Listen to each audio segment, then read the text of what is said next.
Buen día con todos. El día de hoy vamos a presentar dos casos del uso político de la violencia. Por lo tanto, vamos a poder llevar al extremo dos conceptos que son bien interesantes para el análisis: el de legitimidad y el de legalidad. Van a ser dos preguntas orientadoras las que nos van a guiar en el análisis.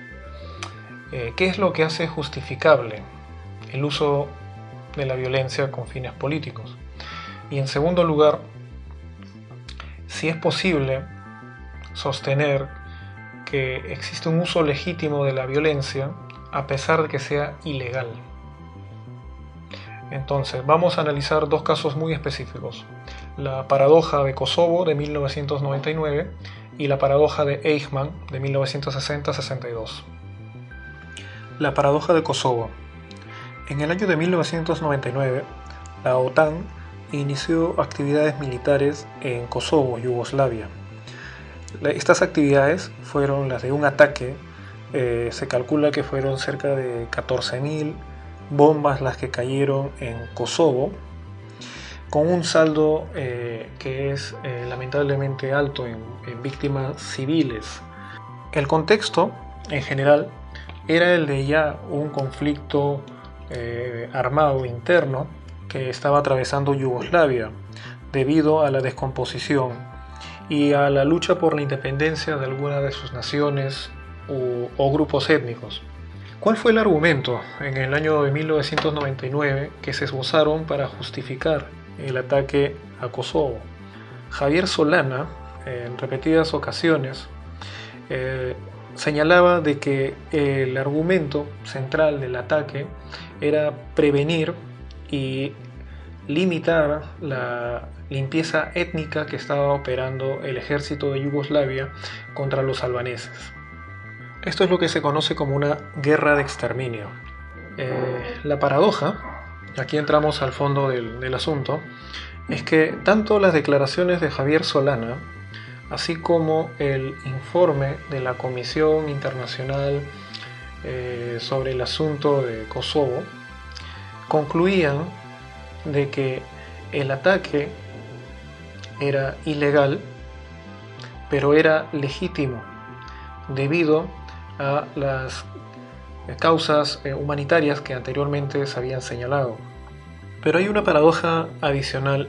Si bien es cierto que el régimen de Slobodan Milošević, el presidente de Yugoslavia en ese momento, era el de un régimen autoritario que había ejercido una limpieza étnica, o lo que se conoce también como crímenes masivos o una guerra de exterminio, las acusaciones no fueron de manera equitativa al final del proceso, porque si bien Slobodan Milošević fue condenado por la Corte Penal Internacional por crímenes de guerra, los miembros de la OTAN, entre ellos Javier Solana, quienes firmaron y autorizaron el ataque militar, nunca recibieron una acusación.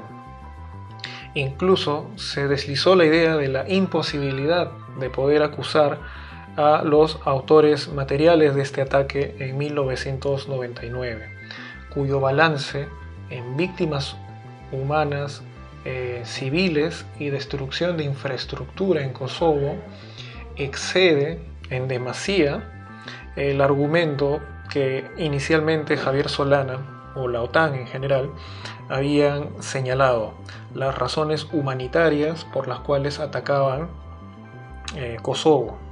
Existe una serie de, se podría decir, explicaciones políticas y extrapolíticas de por qué la OTAN se apresuró a atacar en 1999, y existen dos hechos a resaltar sobre el tema. El primero es de que la comunidad internacional, entre ellos Estados Unidos evidentemente, en el año de 1994 habían sido duramente criticados por no haber participado contra la matanza o el genocidio en Ruanda. Esta masacre, esta matanza que tuvo el saldo de más de 1 millón de muertos en solamente 100 días, una cantidad enorme de desplazados, que fue el resultado de esta guerra civil entre Hutus y Tutsis. Pero otro hecho a notar y resaltar con un poco más de relevancia es que las consecuencias del ataque a Kosovo por parte de la OTAN fue la de la división de Bosnia en dos secciones, la República Serbia y la República Croata Musulmana, validando la posición de la ONU de poder justificar la independencia progresiva y de manera pacífica de las naciones que estaban en pugna contra el ejército yugoslavo, contra el Estado de Yugoslavia, que actualmente ya no existe. Aún así, esta consecuencia también entra en contradicción porque la guerra de descomposición de Yugoslavia no disminuyó en intensidad. Por lo tanto, el uso político de la violencia, lejos de resolver el problema de la descomposición o la separación o la federalización de Yugoslavia, solamente adelantó la crisis del régimen de Slobodan Milosevic y con ello el bloque al que pertenecía en este caso, ¿no? El bloque internacional geopolítico al que pertenecía.